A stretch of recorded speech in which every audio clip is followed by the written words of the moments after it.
Hello everyone, welcome back another video.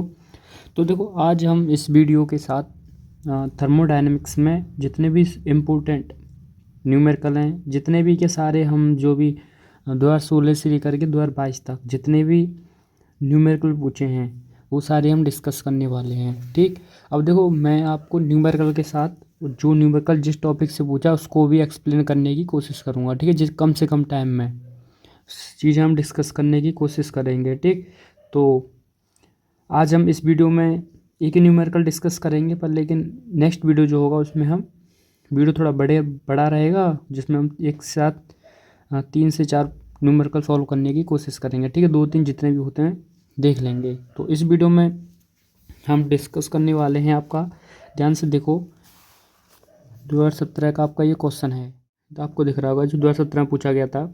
ठीक, तो देखो, मैं क्वेश्चन न्यूमेरिकल आपको किस तरीके से करवाने वाला हूँ।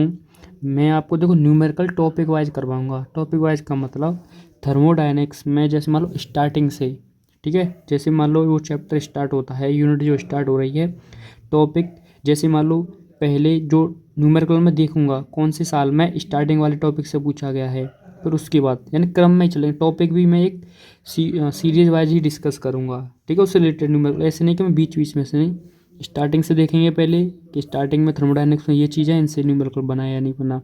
उसके बाद थर्मोडायनेमिक्स में ये चीज़ है, इनसे न्यूमेरिकल, इस तरीके से चलेंगे हम। ठीक है, सीक्वेंस के साथ। तो ये देखो, पहला इंटरनल एनर्जी है जो स्टार्टिंग में ही आपको मिलता है। ठीक, तो पहले मैं आपको थोड़ा इंटरनल एनर्जी के बारे में बता दूंगा, उस टॉपिक से रिलेटेड थोड़ी बातें कर लेंगे, क्योंकि ये आपको दिख रहा है ये हमसे क्या पूछना चाह रहा है कि what is the change internal energy of the system. तो ये हमसे चेंज जानना चाह रहा है कि इंटरनल एनर्जी में सिस्टम की जो भी इंटरनल एनर्जी होगी उसमें चेंज कितना है। ठीक है, तो अगर मैं आपको बताऊं, देखो इंटरनल एनर्जी की डेफिनेशन अगर बात करें तो ये थर्मोडायनेमिक्स के फर्स्ट लॉ से निकलती है ऐसी डेफिनेशन। अब देखो, थर्मोडायनेमिक्स का फर्स्ट लॉ क्या होता है। तो थर्मोडायनेमिक्स का फर्स्ट लॉ होता है कि जैसे मान लो कोई भी मान लो थर्मोडायनेमिकल सिस्टम है, ध्यान से सुनना, जैसे मान लो कोई भी थर्मोडायनेमिकल सिस्टम है। ठीक, थर्मोडायनेमिकल सिस्टम को अगर मैं, जैसे मान लो ये कोई थर्मोडायनेमिकल थर्मोडायनेमिक सिस्टम है मान लो कोई। ठीक है, अगर मान लो मैं इसको क्यू अमाउंट में हीट देता हूँ, ठीक है, मान लो मैंने क्यू अमाउंट में अगर इसमें हीट दी इस थर्मोडायनेमिकल सिस्टम में, तो होगा क्या कि जितनी भी हीट मैं दूंगा इसको, वो 100% वर्क डन में कन्वर्ट नहीं होगी। इसका मतलब जो ये सिस्टम है वो हमारा 100% वर्क डन नहीं करेगा। ठीक है, इसका मतलब जितना अगर हम हीट दे रहे हैं उतना वर्क डन नहीं मिल रहा है, इसका मतलब कहीं ना कहीं हीट का यूज हो रहा है। ठीक, तो उसका नाम दिया गया कि जो भी इसके अंदर प्रोसेस हो रही है वो एक इंटरनल एनर्जी है, जो भी हीट जहाँ पर यूज हो रही है जिसका, ठीक, वो क्या एक इंटरनल एनर्जी है। तो यहाँ से जो फर्स्ट लॉ की डेफिनेशन से निकलता है, वो निकलता है कि जो क्यू जो है वो हमारा change in internal energy plus work done की इक्वल होगा। समझ रहे होंगे कि मैं जितना हीट दे रहा हूँ वो पूरे वर्क डन की इक्वल नहीं है, क्योंकि जितना मैं हीट दे रहा हूँ उतना वर्क डन नहीं मिल रहा है। इसका मतलब कहीं ना कहीं हमारी हीट यूज हो रही है।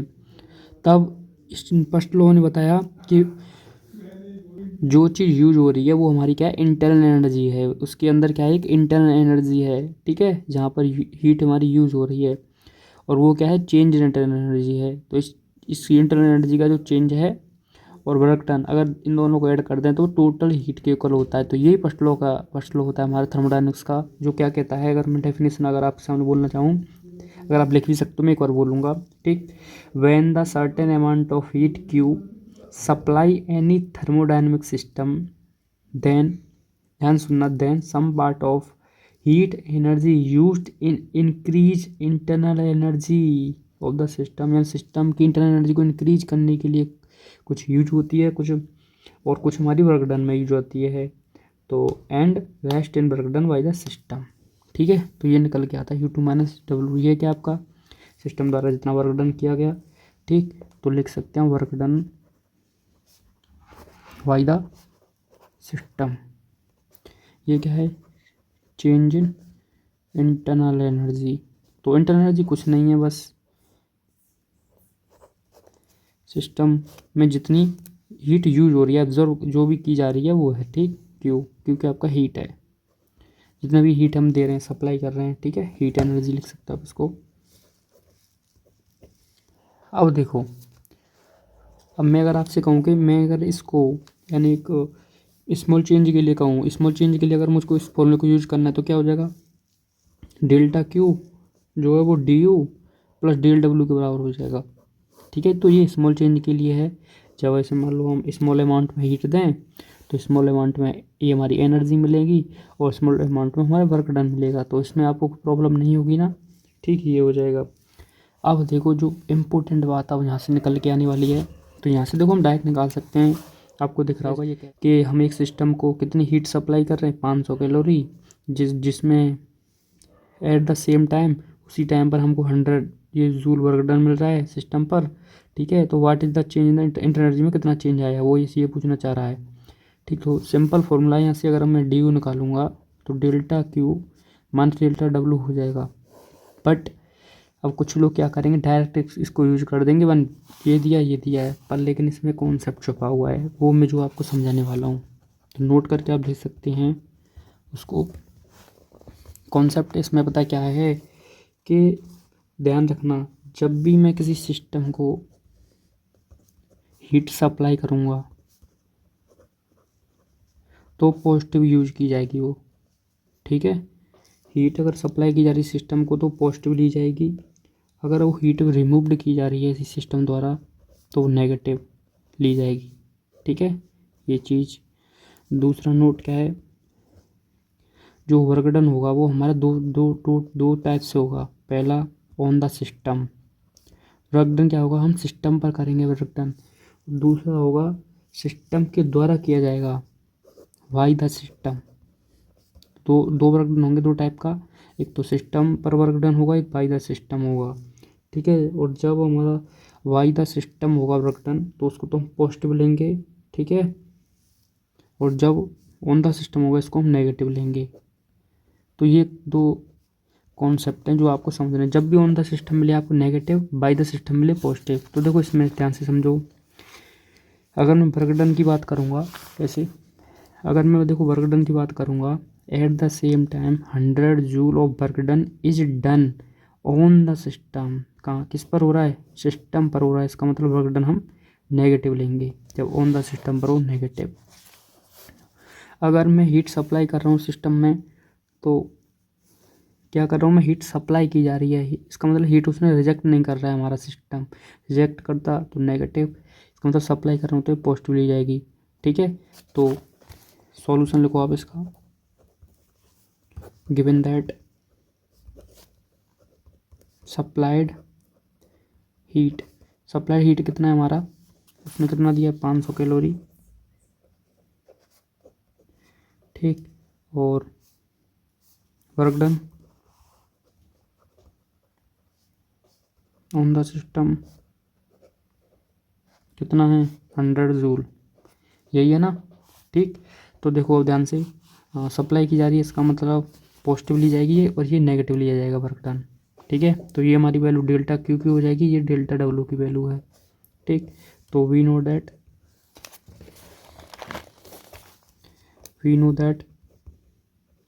कि जो हमारा डेल्टा यू जो होगा, यहाँ से निकाल लो आप डी यू, जो change in internal energy D you कितना हो जाएगा, डेल्टा क्यू, इसको इधर ले जाओगे तो delta Q minus delta W लो ये। अब देखो नेक्स्ट इधर मैं आपको सॉल्व करवाता हूँ इसको। ठीक, ध्यान से।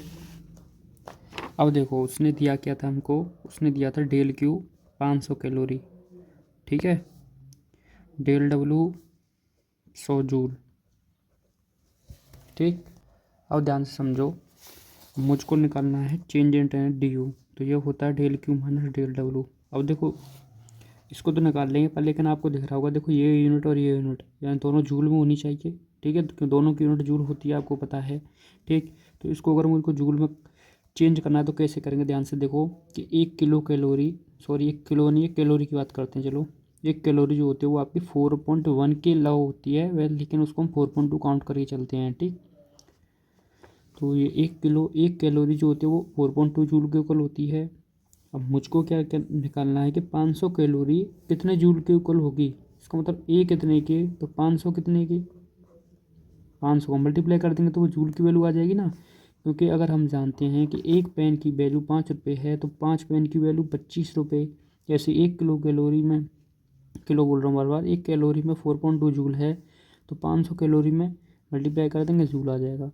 ठीक है, तो मल्टीप्लाई करते हैं, 1.2 आता है 2100 जूल आएगा। ठीक है, 2100 जूल, इसकी वैल्यू 2100 जूल। ठीक, ये आ गई आपकी 500 कैलोरी की वैल्यू। ठीक है, जूल में, अब दोनों जूल में, अब कोई दिक्कत नहीं, कर दो तो ये माइनस में ली जाएगी 2100, क्योंकि सिस्टम पर हो रहा है तो माइनस माइनस प्लस 100, कितना हो जाएगा ये 2200। इसको लिख सकता हूँ मैं इंटू 10⁻²। अगर मुझको एक और पॉइंट अगर यहाँ पर लगाना है तो ये हो जाएगा 2.2 इंटू 10⁻3। ठीक है, जूल। देखो जूल जूल था तो जूल प्लस जूल जूल ही होगा ना यूनिट, और वैसे ही पता है हमको इंटरनल एनर्जी की यूनिट कितना हो जाएगी जूल। तो देखो ये कैसे कन्वर्ट किया, ये सिंपली है।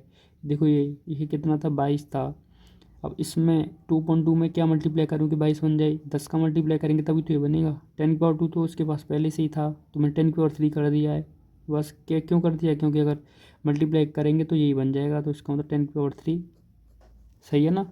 ठीक, तो मिलते हैं आपसे नेक्स्ट वीडियो में। ये वीडियो थोड़ा छोटा था, मैंने आपको बताया ही था कि न्यूमेरिकल्स में मैं एक ही सॉल्व कराऊंगा, पर नेक्स्ट वीडियो से हम ज़्यादा न्यूमेरिकल सॉल्व करने की पूरी कोशिश करेंगे। ठीक, और वीडियो अगर अच्छा लगा तो आप लाइक सब्सक्राइब एंड शेयर कर सकते हैं। ठीक, थैंक यू।